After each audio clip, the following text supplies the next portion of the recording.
게다가 지금 미국 공화당의 다음 대통령 후보로 지금 트럼프 전 대통령이 가장 유력하다는 뉴스들이 나오고 있거든요. 네, 맞습니다.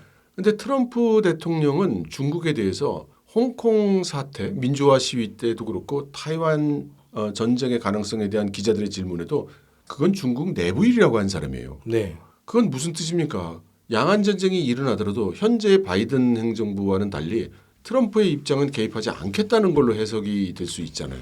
물론 지금 미국의 그 상하 양원에서 민주당이든 공화당이든 이거 타이완은 꼭 지켜야 된다는 여론이 가장 높습니다. 그래서 개입할 가능성이 높기는 하지만 그러나 중국 입장에서는 바이든 시절에 타이완을 공격하는 것과 트럼프 시절에 타이완을 공격하는 건 전혀 다른 환경이 되는 거죠.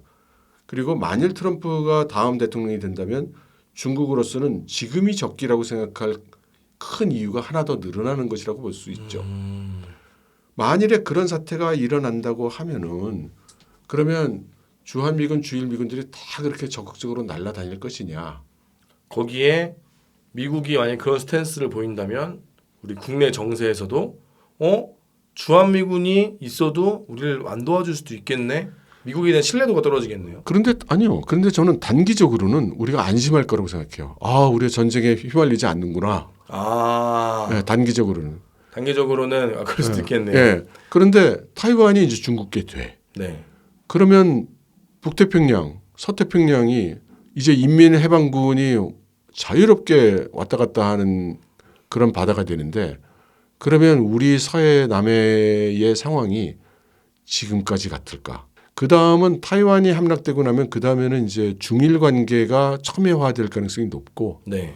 미국이 타이완은 몰라도 일본이 위협받기는 안 할 겁니다. 맞습니다. 그렇게 되면은 이제 한국은 일본의 방어를 돕는 그런 동맹군의 성격을 가지게 되겠죠. 완충지대가 일본 앞에 있으니까 우리가. 예.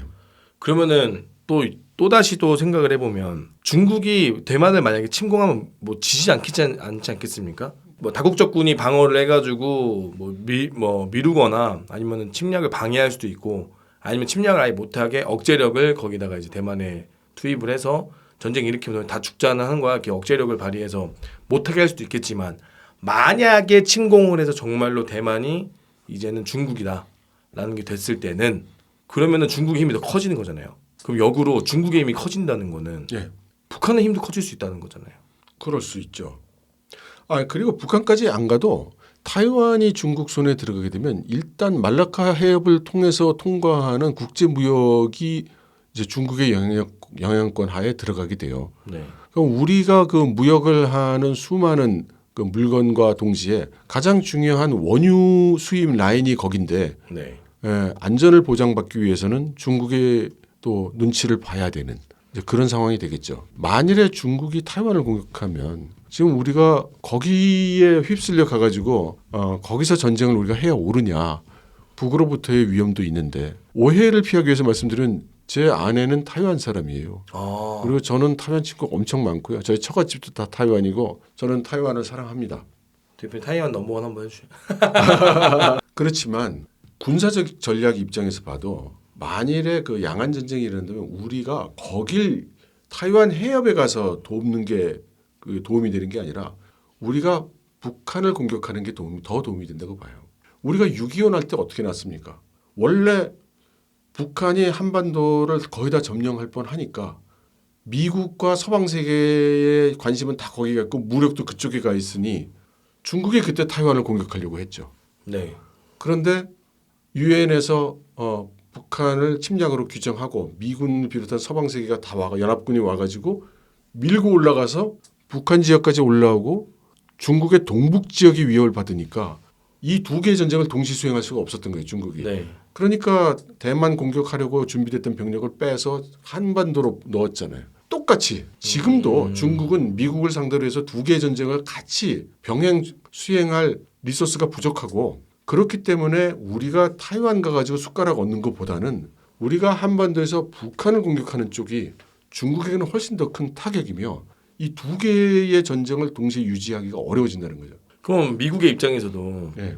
큰 소모를 해서 대만을 지킨다기보다 네. 이때가 기회다 북한을 정리해버리자 그런 생각도 할 수도 있겠네요. 미국 예. 입장에서도. 미국 입장은 그럴 텐데 저는 미국 입장을 그렇게 들어줄 이유는 없다고 생각해요. 네. 왜냐하면 전후를 생각해야 돼요. 전쟁이 끝나고 났을 때. 우리가 북한을 밀고 들어가서 압록강 두만강까지 간다고 생각을 해봐요. 거기에 미군이 같이 오면 두 번째 6.25가 될 겁니다. 중국이 그걸 좌시할 수가 없어요. 미군과 국경선을 같이 할 수가 없어요. 우크라이나가 나토로 된다고 러시아가 거길 공격하는 판인데 미군이 자기네 압록강 두만강을 사이에 두고 온다고 생각하면 중국이 그걸 받아들이겠어요? 그렇기 때문에 중국은 미군과 함께 북한에 진출하면 무조건 개입할 겁니다. 원래 군사 동맹도 그렇게 돼 있고. 그럼 어떻게 합니까? 미군을 빼야죠. 우리끼리요? 네. 그거 안 돼요. 불가능해요? 네, 불가능합니다. 박사님. 그럼 어떻게 해요? 아, 박사님 생각하는 그 이상으로 우리 군은 준비가 안 되어 있어요. 그거 알고 있습니다. 우리 군은 통신도 안 돼요. 두 번째로 그래서 저는 이렇게 그 공격을 할 때 우리가 미국을 배제한다는 생각을 해야 되고 미국 싫다는 게 아니에요. 적으로 돌린다는 게 아니고 네네네. 미군과 함께 가면 이건 더 큰 전쟁이 된다라고 생각을 해서 그거는 안 되는 그럴 수 것이고 있겠네요. 우리가 이런 작전 개념 그리고 이런 실행력 그리고 농담이 아니고 정말 우리 간다라는 그 국민적 이 공감대를 형성을 하고 그런 후에는 중국과 협상을 할 수 있다는 겁니다. 협상을. 당신은 타이완 공격해서 통일하려고 하는데 그럼 우리는 북한을 공격해서 통일하겠다. 근데 네가 미군과 함께 가는 거는 용납하지 못하겠다는 거, 수용이 안 된다는 거 우리가 잘 안다. 그래서 미군은 내보내겠다. 그럼 너무 위험 발상 아닌가요? 양해를 해준다면 우리는 중국이 통일 전쟁을 하는 걸 양해하고 중국은 우리가 통일 전쟁하는 걸 양해해라. 그럼 너무 피를 많이 흘릴 텐데 우리가 북한을 상대로 전쟁하는 것도. 근데 이 협상이 해구산도 없죠. 우린 해구산도 없는데요. 네. 근데 이 협상이 하루 이틀 만에 되겠어요? 그건 안 되죠. 그러니까 협상을 시작하게 만드는 것까지가 아주 중요하다고 생각해요. 이런 협상을 시작할 수 있게 만드는 것까지가. 그렇게 해서 협상 개시에 성공하게 되면 그 상황에서 우리는 북한하고 협상할 수 있다고 생각합니다. 이제 믿을 배가 다 없어졌는데 러시아는 저쪽에서 유럽 쪽에서 전쟁하느라 지금 정신이 없고 중국 아저씨는 우리하고 지금 뽀터지 하자고 교환하자고 지금 협상 중인데 싸하지? 마지막 기회를 줄게. 맞고 통일할래? 평화 통일할래? 근데 그렇게 해서 대화가 될 북한이 아닐 텐데요. 그러니까 그 대화라는 게 지금까지는 다 평화 통일을 하겠다면서요. 네. 평화 통일을 전제로 해서 이야기를 하면 진행될 게 없다고 생각해요. 그러니까 우리가 그 북한을 공격하는 게 농담이 아닌 다 준비돼 있고 작전도 다 수립해놨고 지금 3, 4년 기간 동안에 그에 필요한 훈련, 병력, 무기, 물자, 비상계획 그리고 동맹들의 지지 마지막으로 중국의 협조 내지는 방관 그거를 거꾸로 북한 입장에서 보면은 믿을 동맹도 없고 자기들이 가지고 있는 무력, 병력, 경제력 그다음에 사회 안정, 정권의 안정 이런 게 다 위협에 놓이고 국내 모수는 폭발할 지경이고 그런 상황에서 매를 맞을래라고 이렇게 이제 그 얘기를 듣는 거죠. 이건 좀 어려운 일이네요. 좀 이상적인 일이긴 하네요. 맞습니다. 네. 제가 이런 얘기를 하는 것이 이게 옳으니까 이렇게 하자라는 뜻은 아니에요. 그렇죠.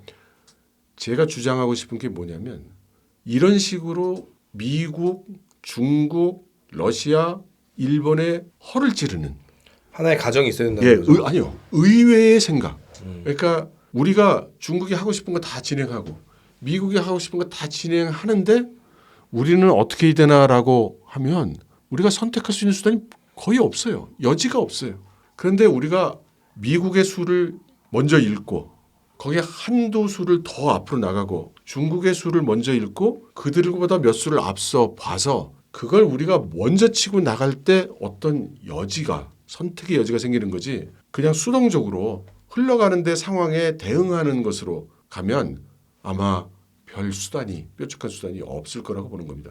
그래서 제가 이렇게 뭐 북한을 공격하고 이런 거는 예를 하나 드는 거예요. 이것이 좀 과격한 예이겠지만 이런 식으로 기존의 컨셉을 다 버리고 새로 우리가 먼저 선수를 칠 수 있는 방법이 뭐가 있나. 그럼 일단 그렇게 생각을 한다면 우리 군, 우리 외교, 우리 뭐 통일부, 국정원 많은 전문가들이 계실 거 아니에요. 그러니까 그분들이 그런 식으로 발상을 해서 여러 대비와 계획을 해주시기를 바라는 거죠. 그걸 기대하는 겁니다. 이러한 가정을 좀 많이 해서 준비를 좀 해야 되는데 예. 물론 정보기관은 할 것 같아요. 제가 볼 때 예. 정보기관은 정보 수집을 하고 이런 박사님이 얘기하신 것도 다 이제 정리를 하면서 이런 연구기관이나 정보기관은 조금 할 것 같은데 예. 실질적으로 움직여야 되는 우리 군은 예. 그런 준비가 전혀 안 되어 있어서 예. 저는 걱정이 너무 큽니다. 하여튼 그 말씀 듣고 저도 좀 충격적이고요. 우리 군은 있을 수 있는 다가오고 있는 점증하는 전쟁 위험에 대비해야 됩니다. 그러니까 아까 서해에서도 말씀하셨는데 지금 해군은 사람이 없어서 배에 사람이 지금 80~90%밖에 없어요. 100%가 안 타 있어요. 정원도 못 정원을 못 채운다면서요. 채웠어요. 예. 계속 정원은 줄여가고 있는데 임무는 그대로고 오히려 사람보다 배가 더 많아요. 빈 배가. 그런 상황에서 항공모함 같은 건 어떻게 만들죠? 그러니까 판타지라는 거죠. 그러니까 해군들이 예. 하자는 사람들은 예. 항공모함이 있어요. 우리 해군이 격이 올라간다. 예. 그러니까 지금 우리 군이 어떤 상황이냐면요. 예. 제가 또 얼마 전에 또 곰곰이 생각을 해봤는데 왜 이렇게 됐을까 고민 한번 해봤는데 국방 개혁에 의거해서 오히려 예를 들면 이겁니다. 저 공병인데 공병은 어떤 단이 생겼어요. 최근에 창설이 됐어요. 창설하면서 원래 중대였던 걸 대대로 올리고 그리고 규모를 통합해서 더 크게 만들고 그래서 이게 멋있는 계획을 짰습니다. 야 우리 공병이 공병으로서 힘을 낼 수 있는 계획을 딱 짰는데 거기에는 더 많은 병력과 더 많은 장비가 와야 돼요. 근데 장비는 돈으로 해결이 되는데 인원이 안 들어오는 거야. 사람이 없는 거야. 그러니까 껍데기는 커요. 근데 껍데기를 창설하겠다고 계획을 짜고 이미 다 들어왔고 계획이 준비가 됐어요. 짜잔 오픈했는데 사람이 없는 거예요. 임무 수행이 안 돼요. 70%밖에 보직률이 안 되는 거예요. 그러니까 말 그대로 그냥 허울 뿐인 거죠. 예. 차라리 압축을 그러니까 정말로 내가 욕심내서 막 그 사업장을 불려놨는데 예. 거품인 거죠. 거품. 예. 예. 안에는 돌아가는 게 아니고. 근데 그때는 내가 생각했을 때 사람이 있겠지라고 생각했는데 지금 사람이 없는 거예요. 그러니까 이런 거네요. 그러니까 프랜차이즈 사업을 시작해서 매장을 확대했는데 거기서 일할 직원은 없어. 네, 직원이 없어요. 그런 거네요. 네, 직원이 없어요. 근데 직원을 뽑으려면 어떻게 해야 됩니까? 복지를 우선으로 하고 예. 사람이 없다는 뜻은 급여가 낮다는 뜻인 거고 그렇죠. 비전이 없다는 뜻인 거고 예. 똑같습니다. 경영이랑. 예. 근데 군이 똑같이 근데 군은 비약적으로 매장 수를 늘리고 비약적으로 장비 수는 늘렸는데 거기에 대한 받쳐주는 직원들의 임금 복지나 그 다음에 그 처우 개선이나 그거에 대해서 전혀 신경 쓰지 않았다가 거기다 그때는 그나마 출산율 때문에라도 이게 버텨졌거든요. 왜? 예. 너 병사로 갈래? 간부로 갈래? 예. 그랬으면 병사보다는 병사도 더 길고 돈도 조금 받으니까 차라리 간부로 가서 돈이라도 벌어야겠다 라는 생각이 드는데 지금은 그게 또 아니거든요. 오히려 병사가 더 많이 버는 더 시간도 짧게 하고 더 효율적이고 그럼 다 그쪽을 선택하는 네, 그리고 거죠. 자유와 이 억압에서 당연히 자유를 선택하는데 네. 그거를 포기할 만큼 급여적인 급여적인 보상이 있으면 그나마 급여를 선택하는데 그것도 아닌 개념이 돼버린 건데 거기다가 그리고 부대를 갔는데 보직률이 70%밖에 안 되니 지금 사람이 억지로 돌아가는 거예요. 해군들은 거의 뭐 더 많이 나가요. 그러니까 이 물이 빠지는 게 처음에는 어떤 수준이냐 밑 빠진 독이었습니다. 물이 쫄쫄쫄 나왔어요. 쫄쫄쫄 나오는데 막판에 물이 더 빨리 나가는 거 아십니까? 예. 그러니까 이제 처음엔 쭉 물이 꽉 차 있으면 쭉 압력 때문에 조금씩 나가다가 나중에는 일정 기간 되면 물이 쑥 빠져나가잖아요. 이거 괜히 전쟁 가능성 높다고 그랬나? 더 그만둘 것 같은데.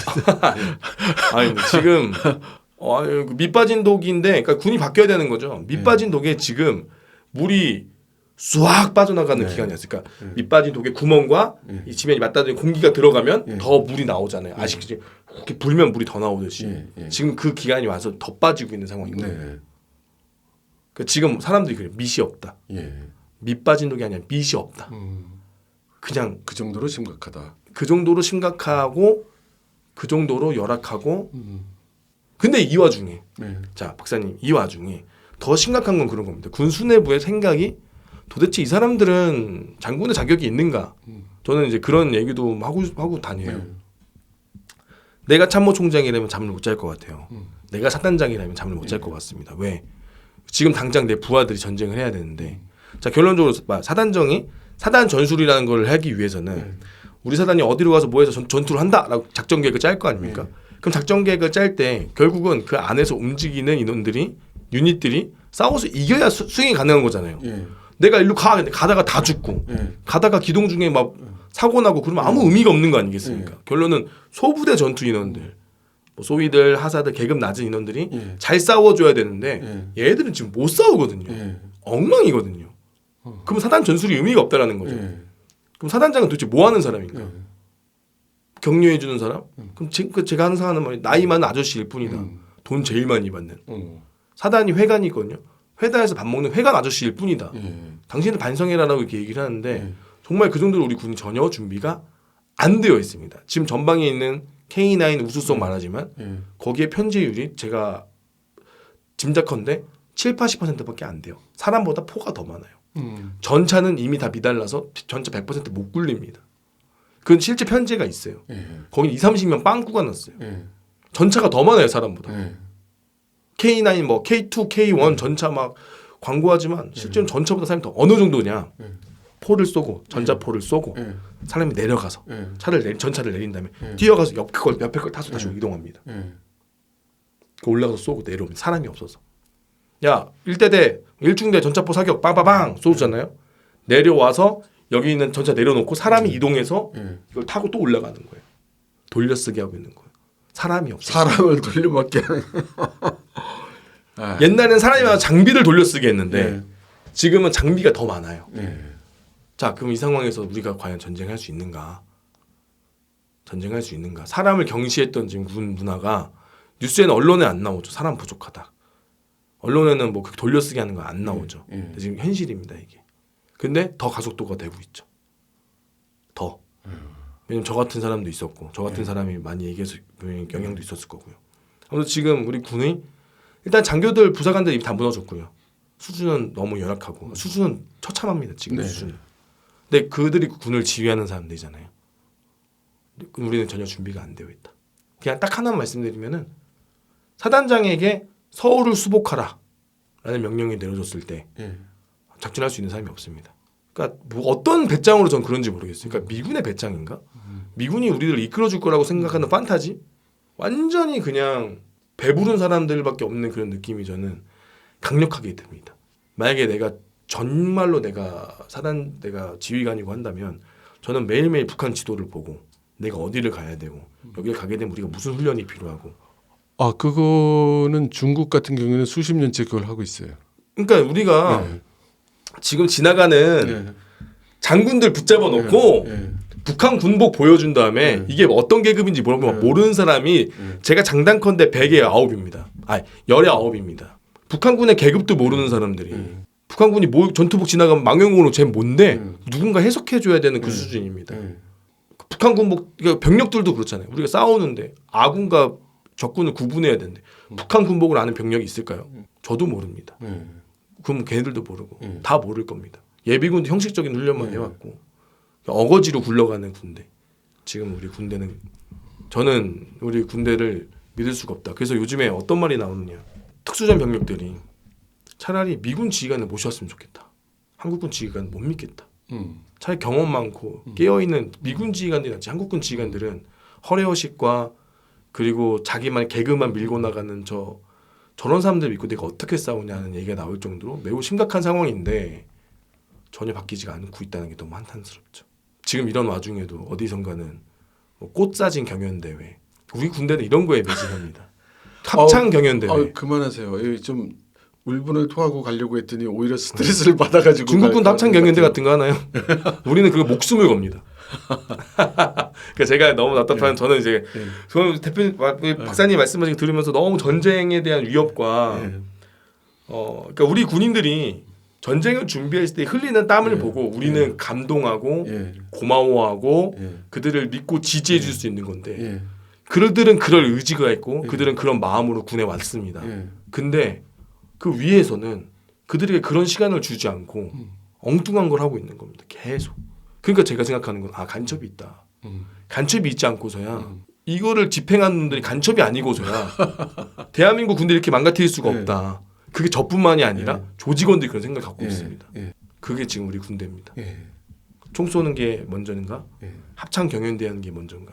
심지어 해병대도 훈련 중에 자격증 시험 본다고 시험 보러 가겠습니다. 시험 기간 훈련 중에 나도 시험 본다고 일로 와 태워줘.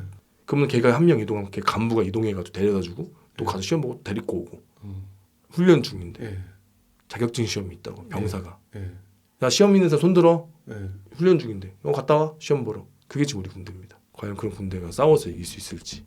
탄피 하나 잃어버리면 밤새 찾고 훈련하다가 그냥 전쟁이 안 됩니다. 근데 이제 우리는 항상 북한군을 바라보면서 저 가난한 애들 저 군기 빠진 애들한테 우리가 이긴다.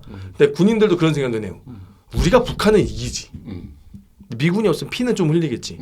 우리가 북한은 이기지라는 자만함이 있습니다. 근데 아까 말씀하셨듯이 중국이라는 변수에 대해서 전혀 고민하고 있지 않다는 거죠. 중국의 정세나 중국의 전투복이나 중국의 무기를 우리가 좀 알아야 되는데 저는 배워본 적도 없고 아직도 반영이 안 되어 있습니다. 그럼 북한군 우리가 북계군 전술을 배우거든요. 북한군 전술을. 그럼 중국군 전술도 우리가 사실은 알고는 있어야 되거든요. 그렇죠. 아니면은 뭐 적대적인 개념을 떠나서 진짜 생각해보면 그러네요.